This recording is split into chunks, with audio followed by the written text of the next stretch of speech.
New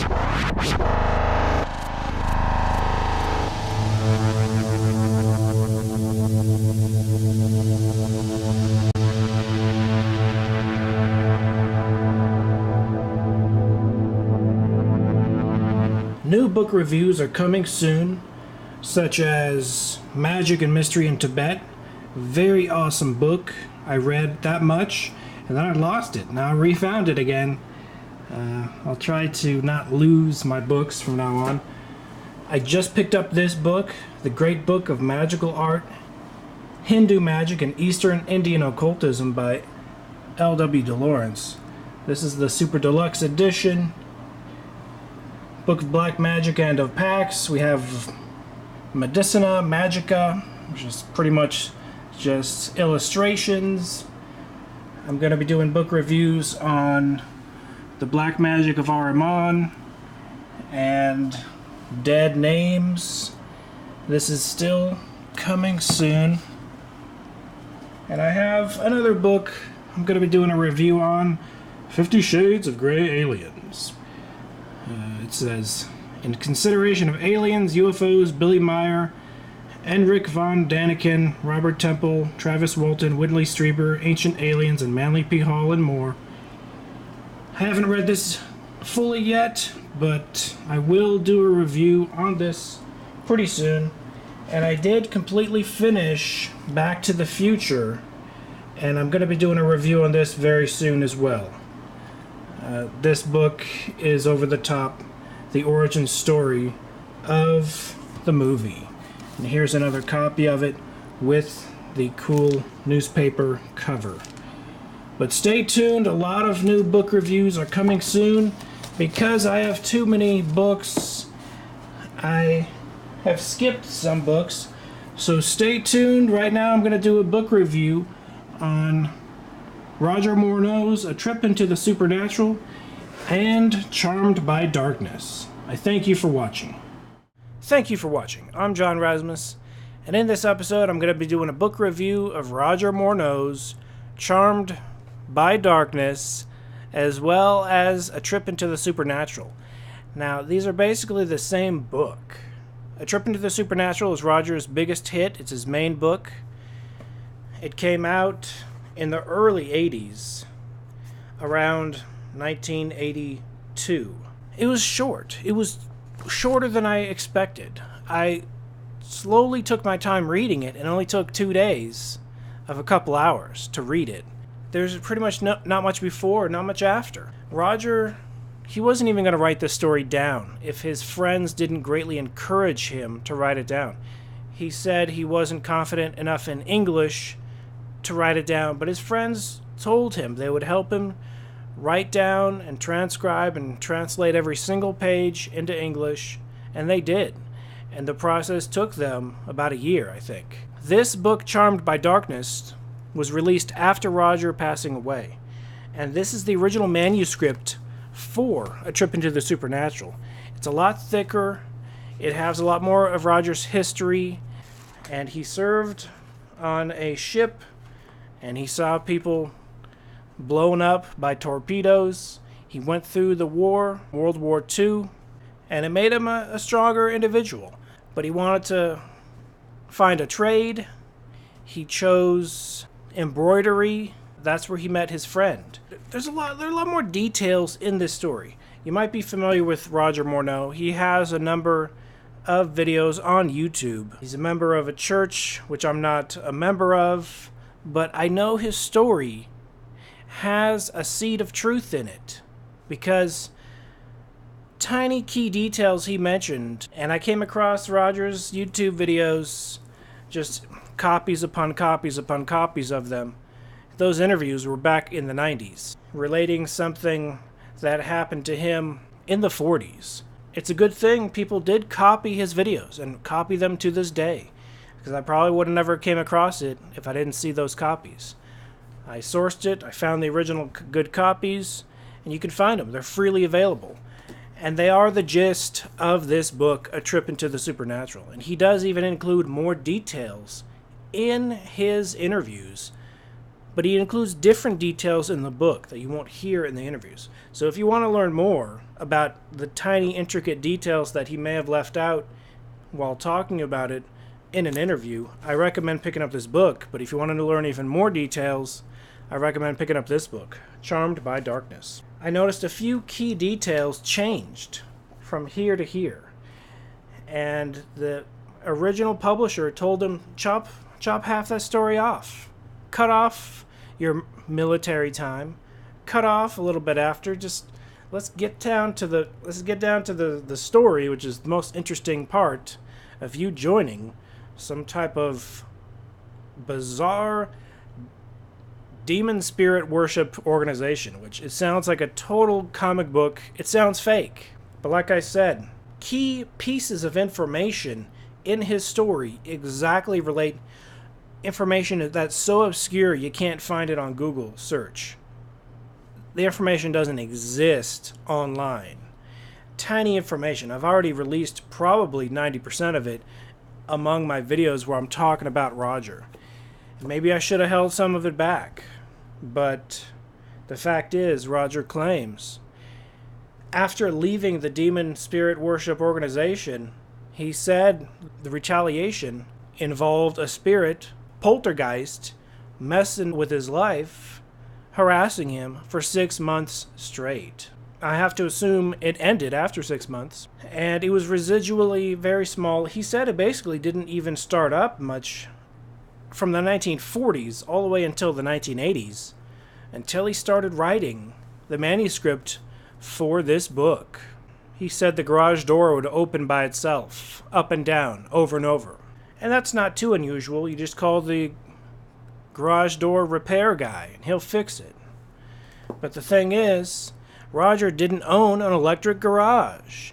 It was a manual hand lifting garage. So it lifted by itself over and over and over. He said, this is information from the interviews, not even from the books. He said it bothered his wife a little bit, but she knew the stories, so she must have acclimated and adjusted to it. But it bothered the guests, his wife's friends, and maybe church people that came over to visit. It bothered them more than anybody because it's out of their element, it's out of their environment. You're walking into the Twilight Zone when you haven't had experience with a poltergeist. Even recording this, I hope nothing happens. And if something does happen, I assure you, I'm going to ignore it like the plague, because it gets to the point where the show is all about something knocking something over. I'm not putting on a show. I'm just doing a book review on a guy who experienced something similar to me. So let's talk about the differences between the two books. If you've watched the YouTube videos of Roger Morneau, you already know. Him and his friend were recruited through kind of a bait and switch organization which believed in seances, where you can see your dead relatives and have communication with your dead mom or your dead dad or your dead friend. Either their voice or full body manifestations. And Roger felt a little uneasy about it. It freaked him out. But it didn't make him pass out or anything, but he did see someone pass out at the seance. Like their dead best friend showed up in full body manifestation, like a glowing, out of the movie Ghostbusters, a glowing cliche ghost just comes out of the wall and starts saying, "Hi, nice to see you again." And then the person fainted. Roger skips a lot of those details in these books. He doesn't focus on the seances, but he does focus on how the spirits contact this band leader and said, "You're going to meet two guys at the seance. Invite them to your club and invite them into our secret organization." And he gives more details in these books concerning that process. And I'm sure it was somewhat of a reverse engineering process, and I'm sure he learned it after the fact. This band leader said he became rich and famous, and he could own this club, and he can perform and get the highest rates of any musician in Canada at the time in the 1940s, because the demon spirits gave him that magical ability of being famous overnight. He said, the band leader said, overnight, we went from a mediocre band to a mediocre band, but non-famous to famous. He said, when we played our instruments, I assume it was a jazz band. They're playing piano and the jazz bass and the saxophone, I assume. He said, the spirits didn't just make them famous through demonic word of mouth, I suppose, but it also involved them being possessed while they're playing their instruments. And so they did become better with their musical playing because they were demonically possessed when they were on stage. And this is something I've always been curious if that's even possible. It brings me flashbacks of musicians commenting on other musicians, seeing them live going, wow, that guy was possessed. And they weren't even using it as a literal demonic possession. They're saying just they were so perfect in their timing and their movements, almost too perfect. So perhaps some of the top musicians out there are possessed, and it looks like you would expect it to look. They can do everything. There's a musician that comes to mind, but I don't want to focus on that musician because that musician passed away. Don't want to talk about him because it'll put all the focus on him. Roger was recruited into a devil worship organization through a bait and switch. His friend dared him to go to a seance. I've never heard of a seance that led to a secret organization, but it makes sense. Spiritism is something that became really popular in the 1800s. And a lot of people take the side of Houdini, who debunked Spiritism as fake and nothing. Well, if you do even a smidge of research, you can see that there are definitely two camps of Spiritism. There's real Spiritism and there's fake Spiritism. So most definitely Houdini did debunk fake Spiritism, and he did recreate perhaps even what the real Spiritism could do. The first Spiritism book I've ever purchased in my life. I'm going to do a review as soon as I read the book. I've only read a couple pages. It's called Modern Spiritism by Ropert. Ropert is a highly educated man, J. Godfrey Ropert. A critical examination of its phenomena of modern Spiritism, character, and teaching in the light of the known facts. This guy was skeptical. This book is published 1909. I could tell you, J. Godfrey Ropert's conclusion is that Spiritism is a legitimate spiritual phenomenon, as opposed to some hoax that Houdini could debunk. And J. Godfrey Ropert came to that conclusion after going to multiple seances. So perhaps he did see a couple fakes, or maybe most of them were fake. But he found one that was real. Kind of reminds me of Arthur Conan Doyle, the guy who invented Sherlock Holmes, a very famous character. He's a genius author. He created a genius character. Sherlock Holmes could find the truth of anything. He could find the clues and discover the secrets of any case. He could solve it. In my opinion, Arthur Conan Doyle was a very intelligent individual, very smart, keen, perhaps not as genius as his own character of Sherlock Holmes, but I believe he had a lot of Sherlock Holmes in him and could see fantasy from the truth, that could see a charlatan from an actual spiritual experience from miles away. That's just my opinion. Arthur Conan Doyle said Spiritism is real. Seances, some of them are real. Yet to this day, Arthur Conan Doyle is branded an idiot for being duped into believing Spiritism and these seances were real. The thing is, the phenomenon, the huge wave of it, has long since gone on, and it's gone. Except for a few key pockets. You can find modern Spiritism still alive today, and even in Montreal, Canada, the same place Roger Morneau first experienced it in the 1940s.